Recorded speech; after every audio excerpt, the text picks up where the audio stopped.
Assalamualaikum warahmatullahi wabarakatuh. Waalaikumsalam warahmatullahi wabarakatuh. Perkenalkan, nama saya Gus Satria Wibawa, ingin mempresentasikan hasil dari saya belajar. Kemudian, saya ingin berterima kasih kepada teman-teman semuanya yang sudah berkenan hadir di acara saya ini. Apakah teman-teman tahu tentang fikih muamalah? Ada yang tahu tidak? No. Fikih muamalah itu adalah sebuah aturan yang mengandung sebuah aturan tentang hubungan antar sesama manusia dalam hal kebendaan. Biasanya diberlakukan dalam jual beli oleh orang-orang Islam, orang Arab itu biasanya menggunakan hukum ini. Dan juga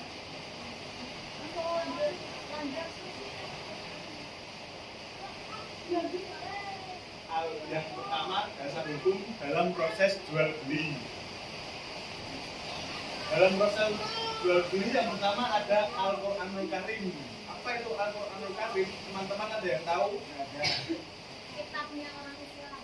Al-Qur'anul Karim itu adalah sebuah firman Allah Subhanahu wa taala yang diturunkan kepada Nabi Muhammad sallallahu alaihi wasallam apabila ketika kita membacanya akan mendapat nilai ibadah lebih bagi kita yang membacanya.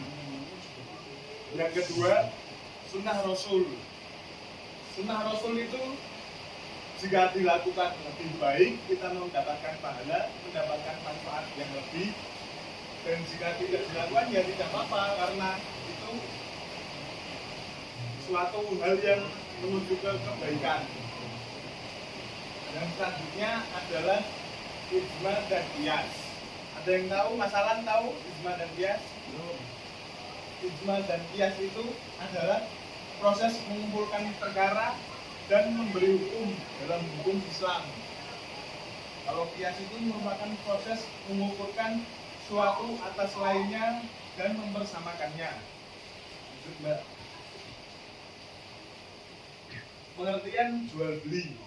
Jual beli menurut istilah adalah tukar menukar sesuatu dengan sesuatu yang lain. Sedangkan jual beli menurut bahasa adalah sebagaimana dijelaskan dalam ayat yang ada di bawah itu yang saya tulis. Sedangkan jual beli dalam istilah fikih disebut dengan al-bai, yang berarti menjual, mengganti, dan menukar sesuatu dengan sesuatu yang lain. Artinya, teman-teman, jual beli adalah menukar benda dengan dua mata uang, bisa emas, bisa perak, atau macam-macam alat tukar lainnya.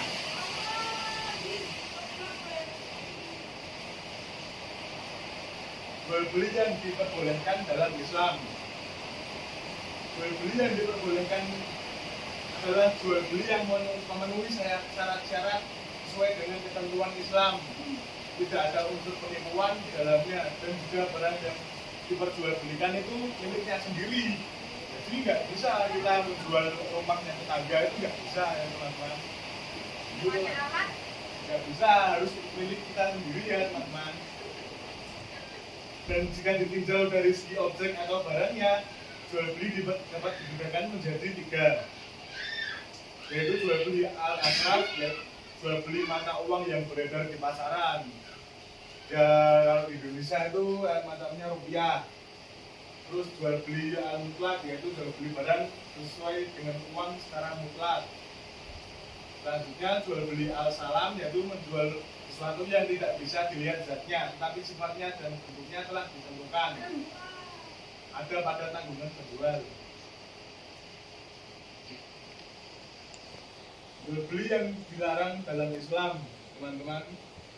Transaksi dalam Islam haruslah dasari dengan adanya saling suka.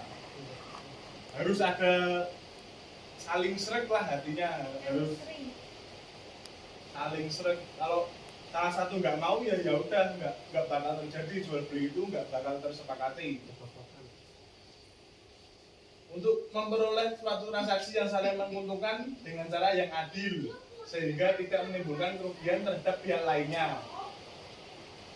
Seperti yang dijelaskan dalam Quran surat An-Nisa ayat 29 yang artinya, wahai orang-orang beriman, janganlah kamu saling memakan harta sesamamu dengan jalan yang batil, kecuali dengan jalan perniagaan yang berlaku dengan suka sama suka di antara kamu. Dan janganlah kamu membunuh dirimu, sesungguhnya Allah adalah Maha Penyayang kepadamu.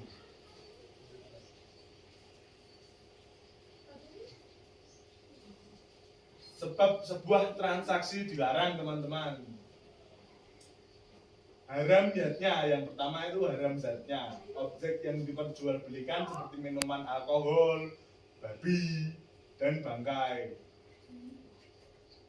Yang kedua haram selain zatnya, yaitu cara bertransaksinya. Yang ketiga tidak sah akadnya, rukun atau syaratnya itu belum terpenuhi.